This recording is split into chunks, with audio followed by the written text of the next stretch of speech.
Bonjour et bienvenue dans ce nouveau numéro de l'émission du Studio Vias. Dans cette émission, nous allons nous focaliser sur l'utilisation des modes de transport actifs et la multimodalité. Et pour ce faire, j'ai le plaisir d'accueillir aujourd'hui le ministre fédéral de la Mobilité, M. Gilles Quinet. Bonjour. Bonjour, merci de l'invitation. Il n'y a pas de quoi. Est-ce que la mobilité de demain passera inéluctablement par la multimodalité?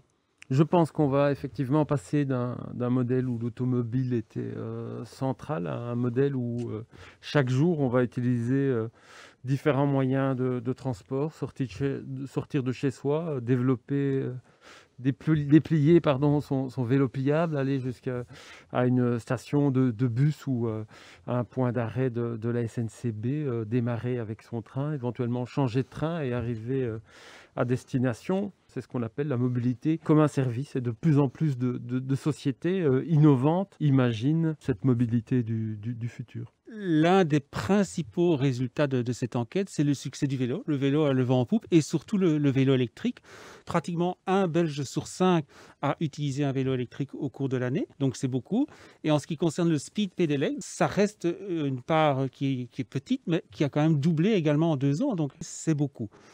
Monsieur Gilles Quinet, on vous a vu arriver une fois en trottinette électrique à une réunion importante. Est-ce que c'est le genre de moyen de transport que vous utilisez souvent, le vélo électrique, les trottinettes? À chaque fois que possible, pour me rendre au cairn, en l'occurrence, en fonction de la météo, parce que c'est agréable, c'est une manière de s'oxygéner le cerveau avant une réunion importante. Et dans Bruxelles, c'est sans doute le moyen le plus rapide pour aller d'un point A à un point B. Selon vous, qu'est-ce qui explique le succès de tous ces engins de déplacement? Donc, il y a une évolution des infrastructures ici à Bruxelles, en Wallonie, encore plus en Flandre, qui encourage l'usage du vélo. Et puis la crise du Covid a amené les uns et les autres à retrouver le goût de loisirs de proximité, de loisirs actifs. Et c'est clair aussi que si on a la crainte d'être infecté par le Covid dans un bus, dans un tram ou dans un métro ou dans un train, et qu'on peut avoir comme alternative l'usage du vélo, c'est aussi une façon d'être autonome dans sa mobilité et de se sentir en sécurité, pour autant que les infrastructures soient prévues et qu'on soit aussi bien équipé. Autre résultat assez marquant de cette enquête, c'est finalement l'adhésion assez forte de la population pour les contrôles. Alors on le sait, l'éducation, la sensibilisation restent des maillons indispensables pour changer les comportements, mais nombreux sont ceux qui estiment que le risque de se faire contrôler devrait augmenter. Est-ce que le risque aujourd'hui de se faire contrôler est suffisant, ou vous estimez qu'il y a encore matière à progresser? Non, le constat est que le risque d'être contrôlé quand on a un comportement dangereux sur la route est trop bas.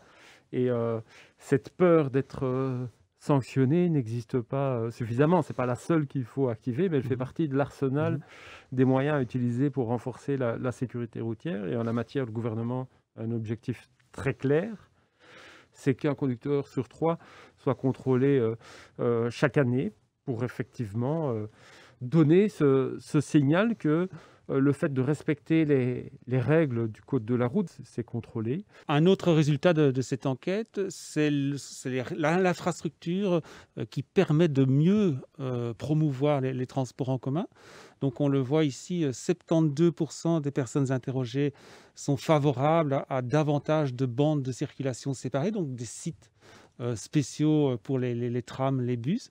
Monsieur Jequinet, que pensez-vous de ces résultats? Est-ce que la création de bandes bus ou de sites vraiment spéciaux pour les trams, est-ce que c'est ça la solution justement pour promouvoir les transports en commun qui en ont besoin pour l'instant? Oui, mais donc il faut se donner des priorités dans la mobilité, et la mobilité en ville, ça doit être la priorité au vélo, aux piétons et au transport public, et en créant des voies autonomes réservées aux bus et aux trams, on leur permet d'avoir une vitesse commerciale, une vitesse de déplacement qui est très intéressante et qui donne un avantage comparatif aux usagers des transports publics. Et mon objectif et l'objectif aussi des 3 autres ministres de la mobilité régionaux avec lesquels je discute régulièrement, c'est vraiment de faire de la mobilité collective, du transport en commun, une vraie liberté pour les usagers. Il faut se sentir aussi libre avec une carte qui permet de prendre le train, le bus, le tram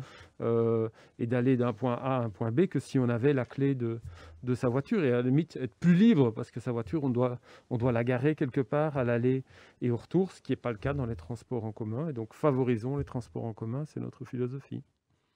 Merci beaucoup en tout cas d'avoir commenté les résultats de cette enquête nationale d'insécurité routière et je vous souhaite un bon retour. Voilà, Merci. donc c'est fini maintenant de ce nouvel épisode de l'émission Studio Vias. Merci de nous avoir suivis et je vous retrouve très bientôt dans un nouveau numéro. Au revoir.